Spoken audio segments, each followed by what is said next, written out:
Alright guys, welcome back to the channel. So today I'm in the Tesla Model Y, and this is, now don't get excited, I didn't get my Tesla Model Y. This isn't mine, this is actually just a test drive vehicle at the dealership. But I wanted to come down to the dealership and, well, I gotta tap this key card.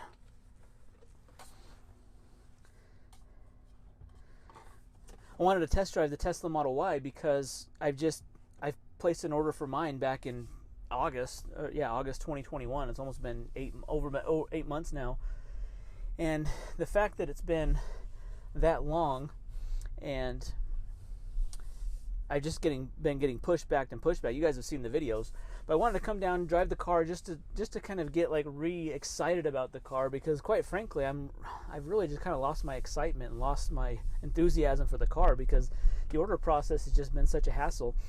But now that I'm kind of in the car, I'm driving it around, I'm excited for the car. I mean, I've always been excited for the car, but the order process and just getting delays after delays has just really been kind of frustrating, especially when Tesla originally said my car was going to be ready in January of 2022, and that was when I ordered it, that was the date that I was expecting. I can understand a month, but 3 months after that, it's going to be 4 after the fact. So this is actually a really fun car to drive. It really feels light and nimble. I really enjoy the driving experience of this. It has the cameras. For example, when you put on the blinker, you get cameras. It pops up on the screen that shows that view of what you're turning into. So the mine doesn't have full self-driving, but you still get like the camera views and those kind of options when the Sentry mode, when if someone comes up to the car, it's monitoring that. So there's a lot of cool features on this car that I'm excited about that my current Tesla Model S, my P85D, which is a 2015, doesn't have. It doesn't have a lot of that. So I'm pretty excited. I'm getting more excited about this vehicle. I like the vehicle. That's why I ordered it. That's why all of us have ordered it, but we've just had kind of these bad experiences with it. But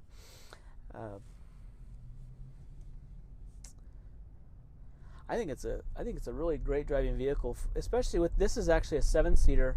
I'll show you kind of how the 7 seats work. There's not a ton of room in the third row. For kids, if you have kids will be fine back there. You could fit 5 adults and 2 kids, 7 people, pretty easily. There's really not that much. There wouldn't be that much problem fitting 7 people if 2 of them are kids in this vehicle. The leg room is pretty good in the second row. The driving position, you can really adjust the driving position to really have a great view of the road. The cool thing is the hood is so slanted that you can't even see the hood. All there is just a view without the windshield. You don't see the hood, so you really have a great view of the road. I really like that. I really like this glass roof too. The Y has this nice glass roof all the way from the front to the back, so it really kind of has a nice panoramic roof that really gives it a great view. It lets in a lot of light, so it's really kind of nice and light and open feeling in here. It probably makes it help feel a little bit bigger, but also it gives you that extra headroom. If it wasn't glass, you wouldn't have that headroom. One thing I'm thinking about that I might need to do on mine is I'll probably tint this big piece of glass up on top. I'd probably do like a really dark ceramic tint on there to help keep out the heat, because in the summertime you're going to have a lot of if it's 100 degrees, it's going to really heat up the car with that glass roof on top. One thing I think is interesting is this steering wheel really feels like it's a little bit smaller than most. Like, it's smaller than my Model S, smaller than the X that I had, and so it almost feels kind of like a little go-kart when you're driving this thing around. It just the steering wheel's it's just smaller, and it makes it easier to turn though, which I kind of like. I like the driving dynamics, the driving position, the feel of the steering wheel.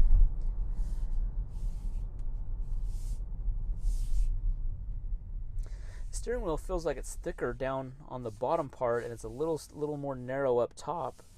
So if you're holding down lower, there's a little more girth to it right here. Okay guys, so if you see here, this is the center screen. The center screen is really where you control all of your all of your driving controls, car controls, and so forth. So the center screen really is nice. Everything's located there. It's touchscreen, extremely responsive. You have your miles per hour up in the top left side. It's actually easier to look at it on the center screen than it would be a center gauge cluster where you'd have to look through the steering wheel. It's just right at the top right. It's right at the top left. And just a small little glance to the right really shows your speed. I didn't really do any of the full self-driving on this test drive or even tried out the autopilot. I just drove through the city for 20 minutes or so. But really, getting in this car, driving it, just being in it, it really was a great reminder of how much I really love the car and how excited I am to get mine. Mine's going to be coming up here soon. My delivery dates haven't changed. It's still middle of May to end of May, and it could get changed further from there. But I'm super excited to get the car. When I do get the car, when I get my VIN number assigned, I will do an updated video, just kind of the whole process of what it's like when you get the VIN all the way to delivery, picking it up at the dealer, going through everything. So excited for that process to come. But guys, thanks for watching the video. Hopefully this was helpful. Hopefully this was entertaining. I was super excited for this, and we'll see you in the next video. Thanks.